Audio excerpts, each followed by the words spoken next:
బడి కట్టిస్తే మేధావులు అవుతారు, గుడి కట్టిస్తే బిచ్చగాళ్ళు అవుతారు. అసలు ఈ వ్యాఖ్యలు ఎందుకు చేశారు మీరు? దీనిపైన హిందూ సంఘాలు బీజేపీ ఆందోళనలు చేస్తున్నాయి, దాని గురించి ఏమంటారు? నేను సమయం సందర్భం బట్టి మాట్లాడాను. అక్కడ ఒక విద్యాలయంలో చాలామంది మా బడుగు బలహీన వర్గాల అమ్మాయిలు పిల్లలందరూ గర్ల్స్ ఉన్నారు. ముఖ్యంగా హెల్త్ కార్డ్స్ పంపిణీ సమయంలో వారిని ఉద్దేశించి ఏదైతే డాక్టర్ బిఆర్ అంబేద్కర్ గారు చెప్పారో అది మనం పాటిస్తే తప్పనిసరిగా మనం విద్యావంతులం అవుతాం, మేధావులం అయితే మనం ప్రపంచాన్ని శాసించగల శక్తి వస్తుంది. మీరందరూ కూడా ఎంతోమంది మీ తల్లిదండ్రులు ఆశయాలు పెట్టుకున్నారు, ఈ యొక్క ప్రభుత్వ బడులలో చదువుతున్నారు. కాబట్టి మీరు గుడి కంటే ఎక్కువ విశ్వాసం ఎంతైతే ఉందో, గుడిపైన మీకు భక్తి ఎంతైతే ఉందో అంతే విశ్వాసం కూడా చదువు మీద పెట్టండి. గుడి కడితే భిక్షాలు తయారవుతారు, బడి మేధావులు అవుతారని చెప్పాను. అది దట్ ఈజ్ 100%.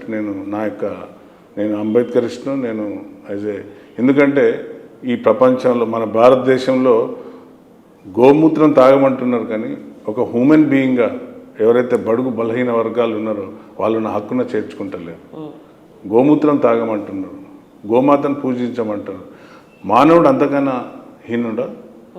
మనకున్నదేంటిది, మనకు లేనిదేంటి? ఓన్లీ జాతులు, ఎన్ని కులాలు, మతాలు, వీటిపైన ఎన్ని రోజులు మీరు ఇంకా చేస్తారు? సో నేను అనేది ఏంటంటే అక్కడ ఉద్దేశం హ్యూమన్ బీయింగ్గా చూడండి. మనిషిని మనిషిలాగా చూస్తే చాలు. నువ్వు గోమాతను పూజిస్తావా లేక ఏ దేవతను పూజిస్తావా? నేను కూడా హిందువుని, ఇంట్లో ఇళ్ళ పూజలు జరుగుతూనే ఉంటాయి. అలానే నేను ఆ విశ్వాసాన్ని మీరు గుడిని నమ్మకండి, గుళ్ళకు పోకండి, లేకుంటే దేవుని నమ్మకండి అని చెప్పలేదు.